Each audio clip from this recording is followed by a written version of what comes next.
大家好，我是 Buddy，今日开着吃。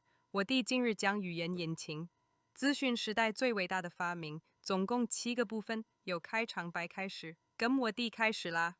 大家好，我是 Wing。我想再嚟多一次 presentation。我發覺我之前嘅 presentation 咧太過 focus 喺呢個 deception 上邊。我想講嘅嘢咧，其實應該係關於語言引擎呢種東西。話語言引擎同整體機比喻得好好，你個真是開啟做資訊時代開大門呀。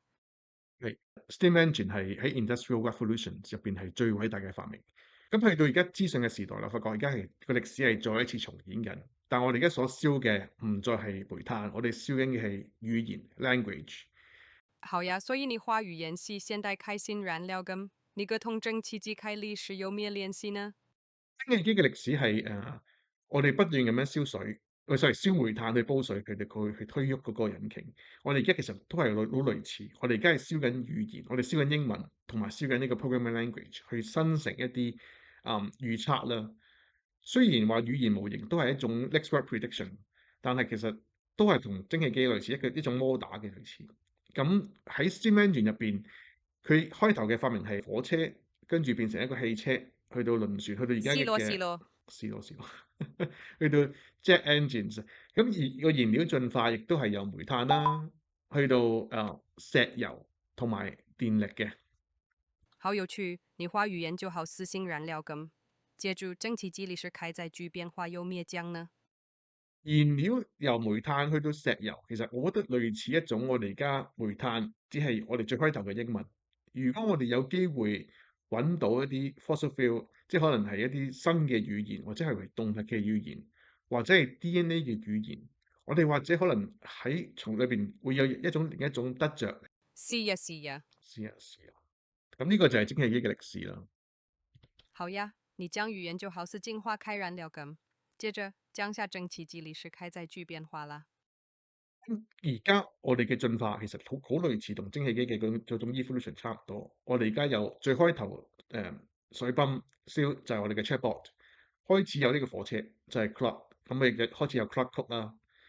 咁慢慢進步咗，點解 OpenClaw 出現咗，突然間會大家覺得咁厲害嘅咧？就因為 OpenClaw 佢係類似一架跑車，running on 呢個 steam engines，佢冇任何護欄，冇任何保護，佢只係一個目的，佢幫你做一個自動化所有 system，佢讓OpenClaw LLM 去存取你所有系統，存取你所有嘅 email，所以佢可以行得好快。但係係咪真係一個好事咧？有趣呀，你話你個進化好似蒸汽機咁，開始有個毛護欄開火車，接着講下燃料電樣進化啦。講 OpenClaw 就好似跑車一樣，而 Claude 就係一個火車。咁大家都係中意跑車，因為覺得好有型，可以跑得好快，亦都你覺得唔需要做一個保護啦。但係 Anthropic 就 in other side 咧，佢哋會好 prefer 翻安全性，要有軌道，要有 signal，要安全。但係呢個係咪真係一個好事？我唔必太知道。話 OpenClaw 漸進可以自己管有監統做決策，真是展示做語言引擎開潛力。真的啊，但係 佢有佢 Claude 嘅好處咯。對呀，Claude 開護欄設計得好好，確保去細軌道上運作，呢個同語言引擎開基礎好相關。所以我想講翻開頭嘅，我哋而家暫時仲係英文同埋程式語言，我哋仲係燒緊煤炭。但係如果下一步我哋揾到新嘅語言，可能揾到鯨魚嘅語言，或者揾到烏鴉嘅語言，會有啲點樣嘅進化咧？呢個就係我預測到嘅一種未來會係點咯。大家都講緊而家嘅 AI agents 究竟會唔會有意識？我會覺得唔會有意識，將來都唔會有意識。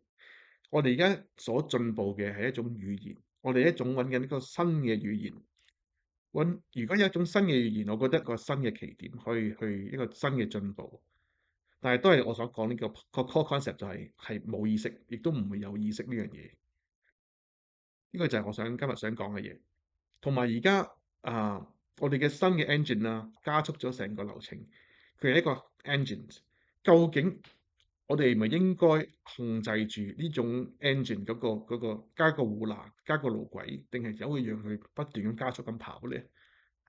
而家所有嘢都係加速緊，但係另一方面就係我哋好想要 OpenClaw 嗰種好無限制地自由奔放咁跑，但係leadership 啦，好似 Anthropic 或者其他 OpenAI 其實都係想加入嚟。